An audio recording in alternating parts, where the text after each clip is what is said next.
Hello guys, it's Morania and welcome to this very sad video. This is one of the saddest videos that I ever have to do because I lost my iPhone 12. It's been my primary phone for the past 1 year and about 3 months because I acquired it last year around April or March, around March, thanks to Phones and Tablets Kenya, of course. And it's been one of the best phones that I've actually ever owned.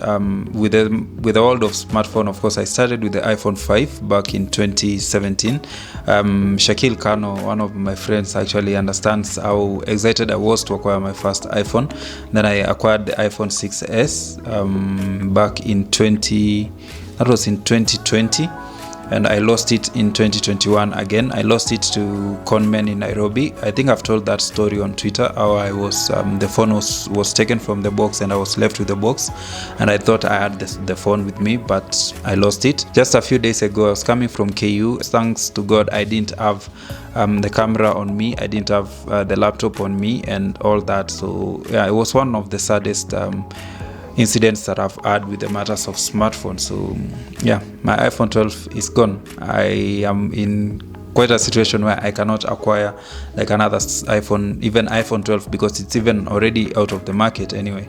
But I can't even acquire the iPhone 13 or all that. You're told once you lose anything, especially smartphones and gadgets, the first thing you have to do is go and report them. So I didn't report that phone immediately because, you know, when you don't have any other way to get home, you're confused and all that.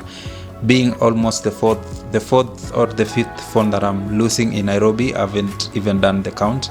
I've learned that recovering these phones is not one of the easy tasks to do, right? So I first got home, and on the following day after I lost the phone, I reached out to a detective friend of mine who has recovered so many phones, and I reached out and I was like, you know what options do I have in recovering the iPhone 12? And it was like, yeah, you have a few options. First, just go to the Central Police Station, which is the jurisdiction of where I was robbed, and report this. Give them all the details so that in case this phone is used to rob or is used in illegal business, you're not arrested as the owner of that specific smartphone. He went ahead to tell me that I have a few options, but it's a far reach because these days with this iPhone 11 to around the iPhone 15 Pro Max right now, those phones can easily be tracked, so they're not even being sold as second hand. When these phones are stolen here in Kenya, they are not sold within the Kenyan borders. So he told me I have a few options. So one of the options is that to opt that these guys sell it locally, or try to crack it, or they don't remove it from iCloud and I can track it with the iCloud. The other option would be that I remove it from my iCloud account and allow them to resell this phone. Once they resell it, we can use the email to track it down. When they sell it to a person and that person uses a smart card or an eSIM, it will be easily traceable because that email will be traced to a specific phone number. That way we can even get the ID, the name of the person using the phone, and recover the phone. The other option he gave me was to just wait and see whether the phone can be recovered if they try to crack it, or if they retain the iCloud and choose not to sell the phone. So yeah. But something very important he told me was that nowadays they do not sell these phones even locally. These syndicates, they take the phones and take them abroad. I've had claims of people saying that they've tracked their smartphones and they're either in China or some other country, and it becomes a lot of work to try and recover a phone that would cost you about 100,000 or 150,000, you know. So it's even easier to just move on and look for another phone. So I chose the option of just reporting the phone and moving on with my life, you know, just try and see whether I can get another phone. But thanks to God and the great partnership that I have with Phones and Tablets Kenya, they got me a tiny normal phone, a Kabambe, that is the Nokia 105. It's just for calls because it doesn't even have a camera. It doesn't even have like I doubt it has internet connection. I haven't even checked, but it doesn't have even internet connection. But it's got FM, that is the radio, which you don't have to use the headphones. I have quite a number of wireless headphones, but with this specific phone I cannot use those headphones. However, looking to get a smartphone very soon, just a normal Android smartphone.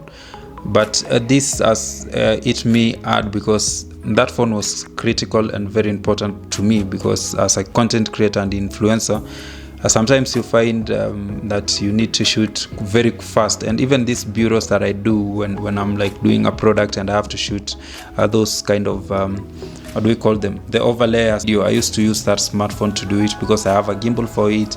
It's so light, it shoots cinematic 4K videos. It was one of the best smartphones I've ever owned. And right now I'm in a position where I'm like, wow, now I have to start carrying the camera wherever I go. Whenever I'm creating content, I have to use the camera. Most of the shots I used to do, I used to shoot them using the phone. Most of you could see that I was holding the phone gimbal to shoot those shots, because most of them were done in a hurry and I would edit them on the go. And right now I lost that phone with so much in it, because I had not backed up most of the content that was there. I had not backed up stuff that I did with Google. I had not backed up stuff that I did with Netflix. I had not backed up with stuff that I did with Showmax and KFC. That's a lot of content that I needed to like edit, and right now I don't have it. I don't even have family photos that I took and stored them in that smartphone. Somebody just decided, you know what, this one will serve us. If at all they decide to sell this phone to the syndicate that will export them outside the country, I believe this phone will be sold at around just 10,000, because of the whole logistics of exporting the phone and all that. But one thing that I'm really grateful for is that I was not harmed. I'm safe. Literally nothing was done to me. One of the smartest things I ever did was that I had already logged into my WhatsApp. All the WhatsApps I had on that phone I already logged into my laptop, so communication was still ongoing. The first thing I had to do was tell my family that I've lost my phone and I'm not going to be reachable for a while. But just know that this is not the first time that I'm going through this. I went through this in 2019, when I was robbed around Parklands.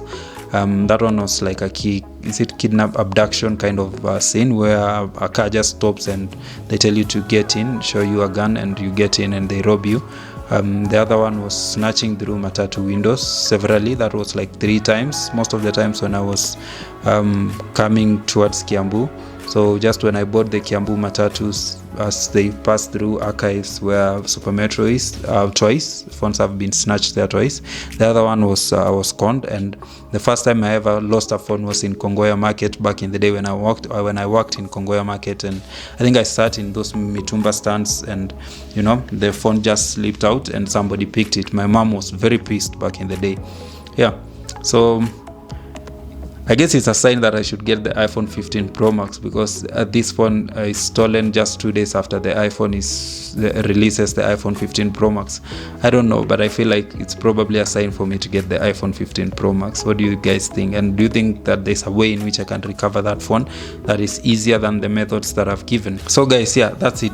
That's the bad news that I wanted to give you. So I'm going now to unbox the Nokia 105 not smartphone, Kabambe, and it's a dual SIM. It's quite interesting. I've never used this phone. I've always used smartphones for since I bought my first smartphone back in the day, the Microsoft Lumia 535. And let's see how this one works, because I believe it's quite sleek, considering that I have to put on all my contacts all over again. You guys call me if we were in contact, just call me, but I still have your numbers through WhatsApp for those we were in communication with. So thank you so much for watching this video. Stay tuned to find out what happens to that smartphone that is lost, if I ever have any other news about it. But I think I will do a farewell kind of celebration for that iPhone 12. It really served me. The battery health was at 81%. The screen had already been changed. There's a lot. We've had a lot with that smartphone. Guys, thank you so much for watching. See you in the next one.